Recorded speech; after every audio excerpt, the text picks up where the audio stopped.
show you how I make my pizza dough. Today I'm making a Neapolitan style pizza dough. It uses a combination of flours. We have a bread flour, some high gluten flour, and some 00 flour. Along with that, we have a sourdough culture. Now you don't need to use the sourdough culture. You can use just more regular yeast to compensate for that. So the first thing we're going to do is weigh out all of our ingredients on the scale.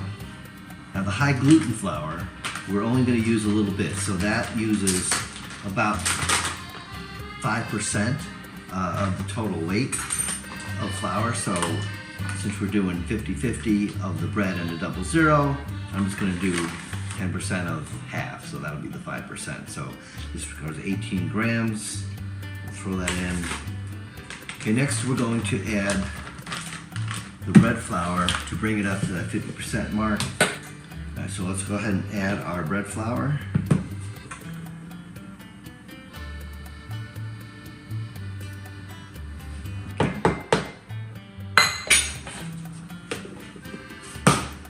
Next we're going to add our 00 flour to get it to the full amount.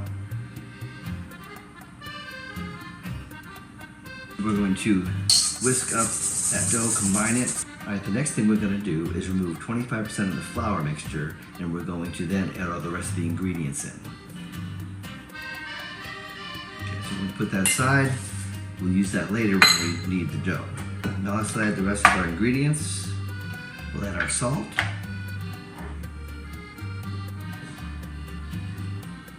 Next we'll add our yeast.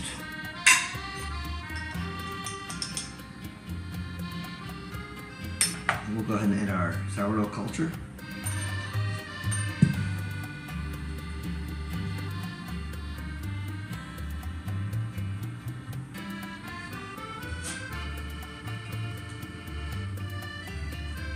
Now we'll add our water. And use cold water for this.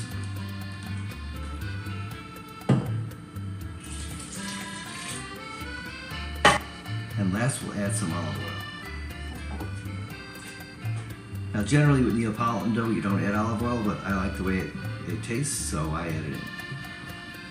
Alright, now we're going to mix the dough. So first we're going to mix it for 2 minutes.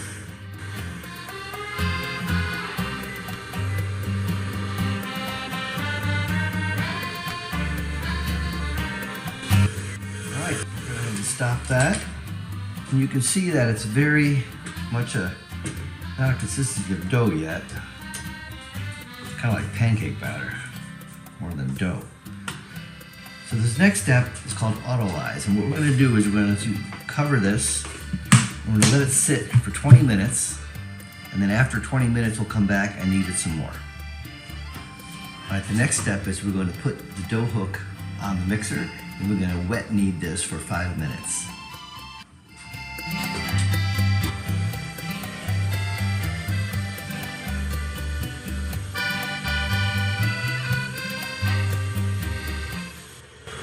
All right, now we're going to take the mixer up 1 speed, and we're going to start adding the flour that we had removed from the add it in slowly.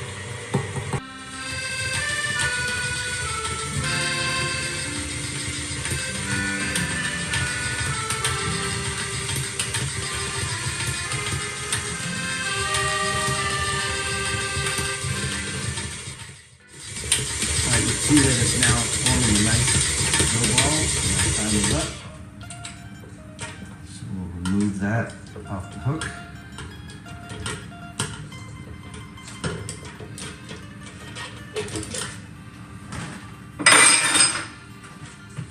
And you can see it's a very wet dough, and that's exactly what you want.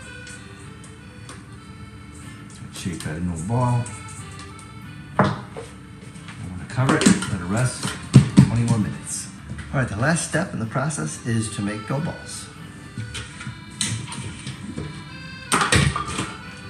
So put a little flour in here.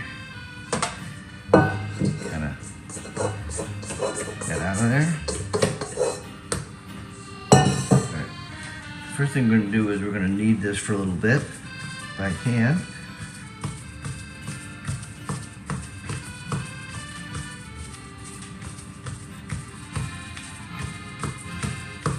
till it's nice and smooth.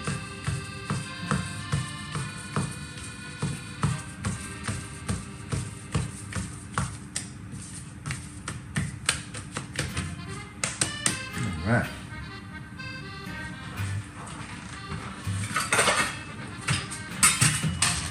Now we're going to weigh this out.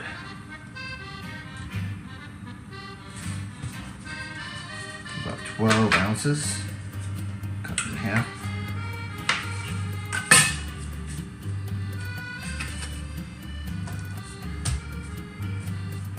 All right, well, it doesn't have to be exact, but you can kind of mess with it to get it close enough. All right. And now what we're going to do is we're going to take a little more flour. Need a little bit. Make it a nice thing. Now what we do is we pull it, fold it in, turn it once. Fold it, turn it over. Like that, and then push it through your fingers. Take a nice ball, and then pinch the bottom and twist it. A little flour on top. There you go. A nice dough ball. We put it in these plastic containers that we put a little olive oil in. Do the other one.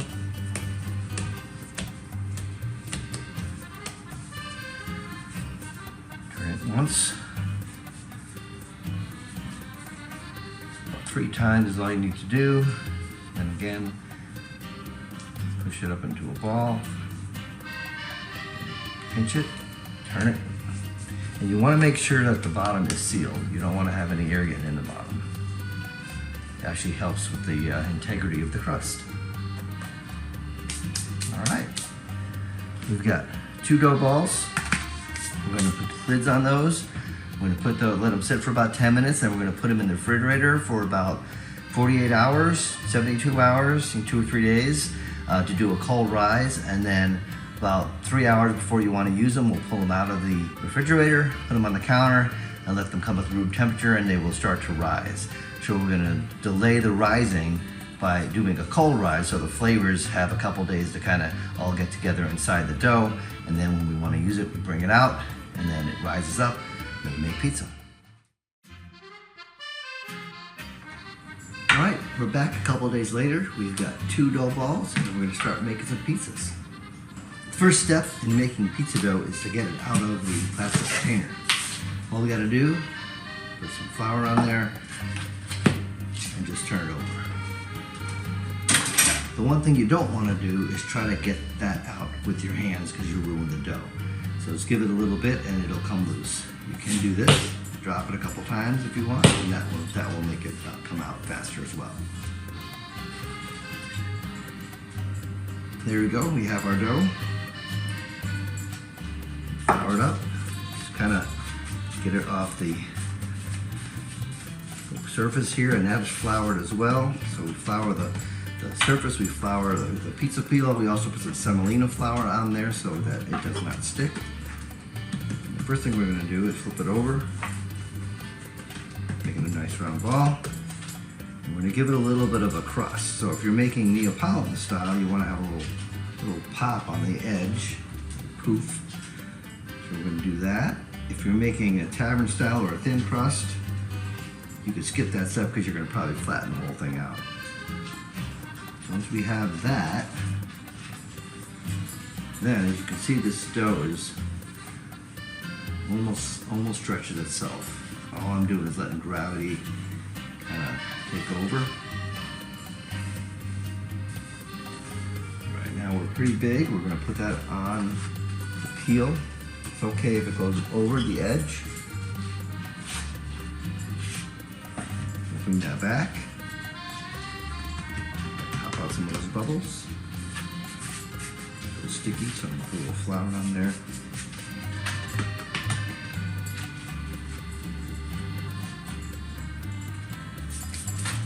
All right, now we're ready to put the cheese on. I'm going to give that a shake, make sure it's still nice and loose. Okay, we're looking good. So, this is not traditional, but I like the cheese on the bottom. I saw a video of a famous New York pizzeria that's been around forever that does this way. So I sliced the mozzarella, it's a fresh mozzarella for this style of pizza. I'm just gonna lay it out on the bottom. What happens is it kind of forms a nice bond with the dough when it cooks. And I think it tastes great. And then the sauce, being on top, kind of gets a little roasted flavor. All right, so here we go. We got plenty of cheese. Now we take our sauce. What I do is I just put little scoops around, and then what we'll do is kind of push it around the pie.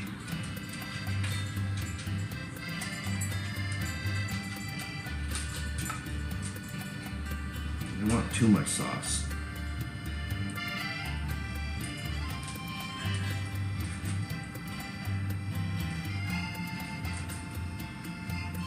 You want to make sure it's covered. There's no bare spots anywhere. They might burn under the heat of the oven. Now I'm using a pizza oven. I'm going to take this outside. If you're going to use an indoor oven, make sure you can cook it on a steel or a pizza stone. Steel is better, and cook it around 500 degrees. All right, now we take a little Romano, some garlic, little pockets of oregano for bursts of flavor. And I'll put some fresh parsley on there. Let that cook in the oven. And this one will make pepperoni.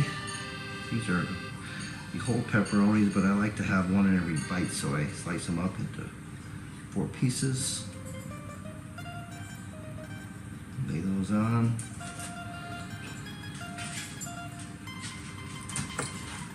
Olive oil. Give it a shake. We're ready to go. Here's my pizza oven. This is a Blackstone 2nd generation.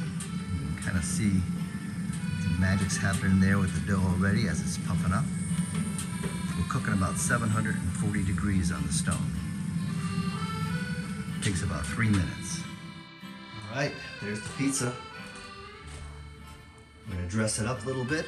Grated some fresh parm on there.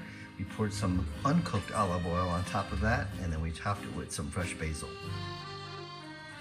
See the crust? All the air bubbles. There's your undercarriage, perfectly cooked. I can't wait to dig in.